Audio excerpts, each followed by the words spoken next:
Bonjour, je suis ravie de vous retrouver aujourd'hui pour une nouvelle vidéo.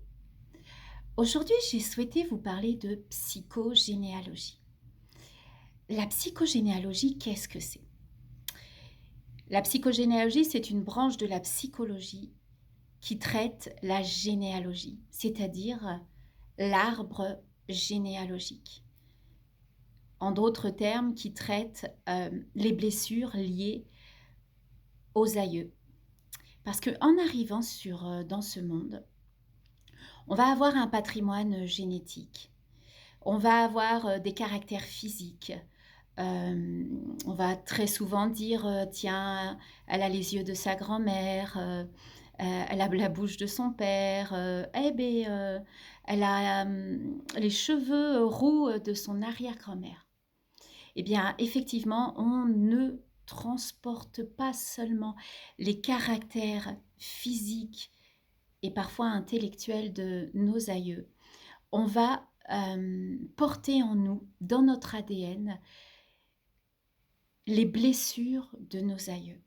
Alors, qu'est-ce qu'on entend par blessures de nos aïeux?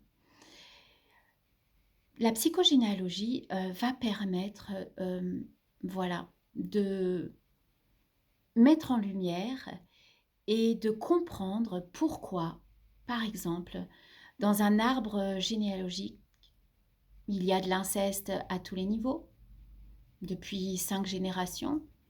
Pourquoi tous les hommes entre 40 et 45 ans vont mourir d'une crise cardiaque? Pourquoi il y a des cancers du sein de génération en génération? Pourquoi j'ai mon entreprise et j'ai fait faillite? Pourquoi ma maman a eu son entreprise et a fait faillite? Pourquoi ma grand-mère a vécu la même chose? Qu'est-ce qui se passe? Eh bien, la psychogénéalogie va permettre d'étudier ce phénomène. Il y a quelqu'un que j'aime beaucoup qui s'appelle Freud. Vous allez le comprendre au fur et à mesure. Et Freud et Jung aussi avaient déjà une approche transgénérationnelle à l'époque. Ils parlaient d'inconscient collectif. Eh bien, c'est ça. Finalement, on n'est qu'un maillon de cette chaîne familiale. Voilà. Alors, il y a quelque chose dont on a conscience, parce qu'il a été important au niveau scientifique et médical de le mettre à jour, c'est que les maladies génétiques sont transmises de génération en génération, effectivement. Euh, et ça aussi, c'est quelque chose qu'on transporte dans notre ADN. Alors, à partir de ce moment-là, il y a une généticienne du centre universitaire hospitalier universitaire de Genève qui a mis en lumière le fait que en fait, les chocs émotionnels de nos aïeux non dépassés se retrouvaient dans notre ADN et on a pu le retrouver sur 3 générations. Voilà. C'est ce qu'on appelle l'épigénétique. Voilà. Mais on va également transporter de nos aïeux des schémas répétitifs, des douleurs. Voilà,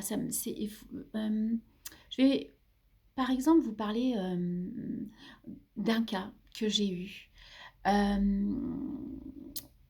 jour, un patient vient me voir parce qu'il était arrivé à un stade de sa vie où il était très très mal. Voilà. Il avait essayé plein de thérapies, il avait fait beaucoup beaucoup de choses et il avait des idées suicidaires. Il était vraiment vraiment vraiment au bout du rouleau. On a travaillé en hypnose ensemble parce que ça a été ma première approche d'hypnothérapeute, voilà. Et ensuite, après avoir travaillé, il m'a dit mais Christine, je me sens vraiment très très bien suite aux séances, vraiment. Ça, je sens que je revis, mais je sens quelque chose à l'intérieur de moi qui me pousse de temps en temps où je vais pas aller bien au suicide, je ne comprends pas. Alors on a commencé à travailler avec la psychogénéalogie Et puis, je lui ai proposé d'apporter son arbre généalogique, d'aller, trouver, tout ce qu'il pouvait trouver, les dates de naissance, les prénoms, les grands-parents, les frères et sœurs, les dates, tout ce qu'on a pu trouver. Il se trouvait que ce monsieur, en allant dans son arbre généalogique, avait eu un aïeux. Il ne se souvenait plus du tout que son père, son grand-père lui avait raconté ça, qui avait, vécu, hem, la guerre et à un moment donné, on lui a demandé de tirer une balle dans la tête, à un homme, avec lui-même un fusil ou un pistolet, je crois que c'est plus approprié, un pistolet sur la tempe. Et alors là, ça a été la vie de cette personne ou la sienne. Et bien évidemment, il a choisi de, tirer, dans la tête de cet homme. Et puis il a porté cette douleur toute sa vie. Il s'en est jamais remis et il est devenu comme fou. Et puis, quand la famille de l'homme, du soldat qui avait été mort, à qui il avait donné le coup fatal, a récupéré le corps, en fait, forcément, il n'était pas vraiment enchanté du geste, hein, même s'il savait que c'était sa vie ou celle de leur mari, fils, frère, etc.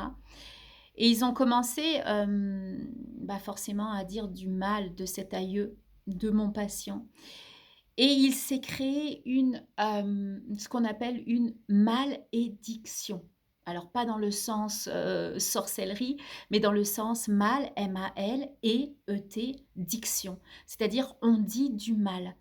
Et donc il a commencé à nourrir un mal-être profond et finalement, il a fini par mourir par suicide. Le suicide n'a pas réparé le geste puisqu'il l'a emmené avec lui et ça s'est imprimé dans son ADN.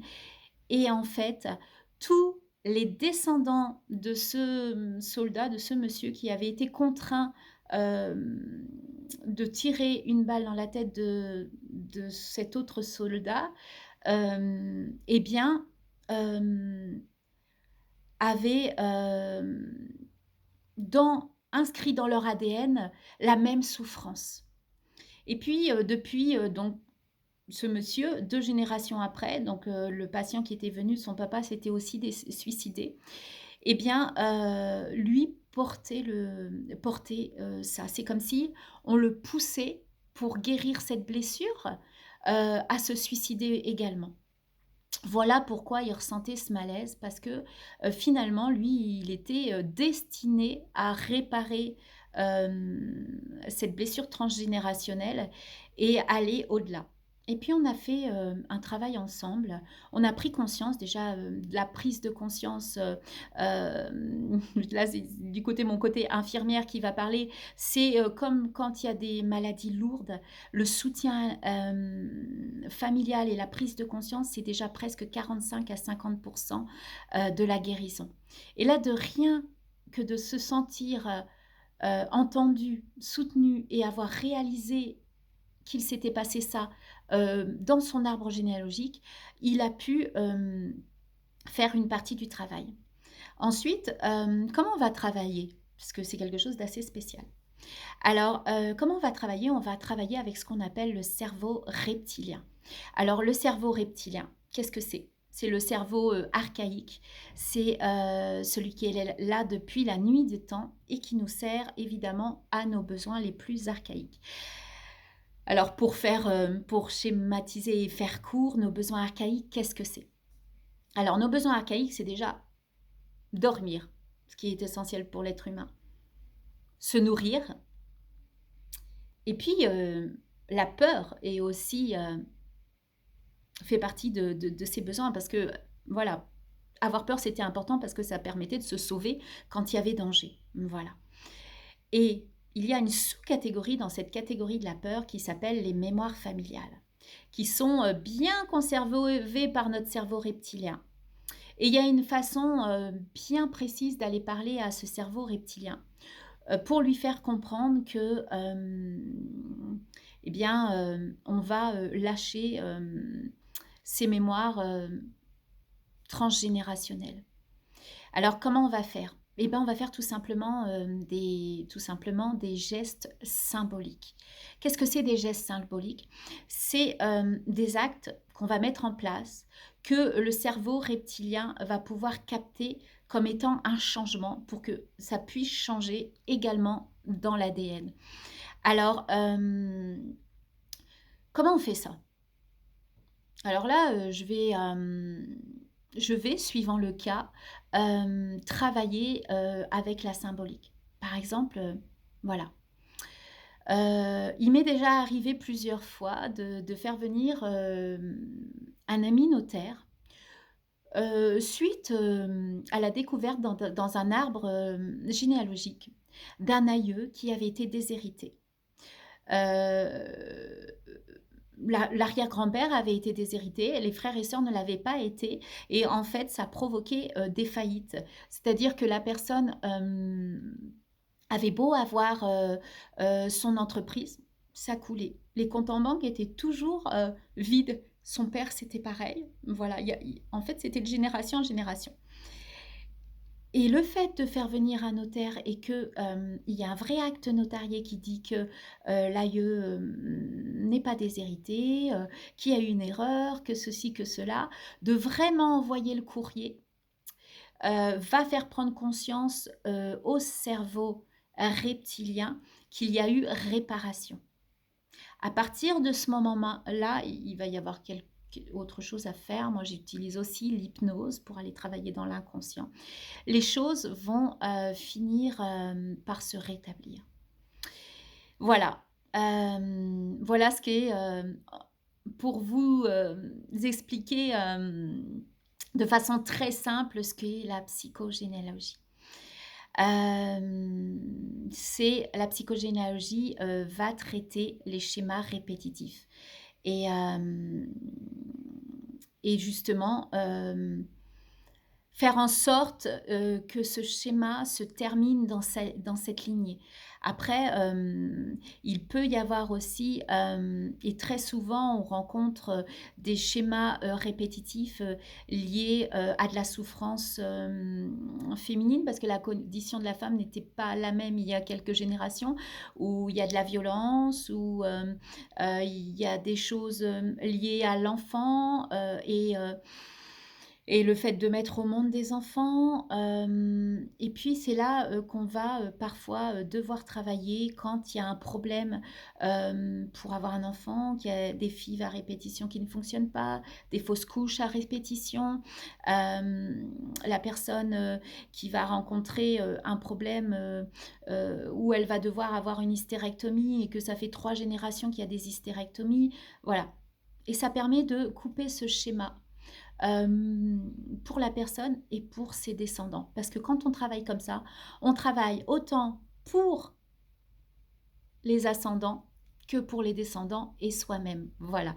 Hem, eh bien, j'espère que, cette vidéo, vous a plu et je vous dis à très bientôt. Et puis n'hésitez pas à vous abonner à ma chaîne si vous le souhaitez et si vous avez aimé cette petite explication, n'hésitez pas à me mettre un pouce. Je vous souhaite une très, très bonne soirée. À très bientôt. Au revoir.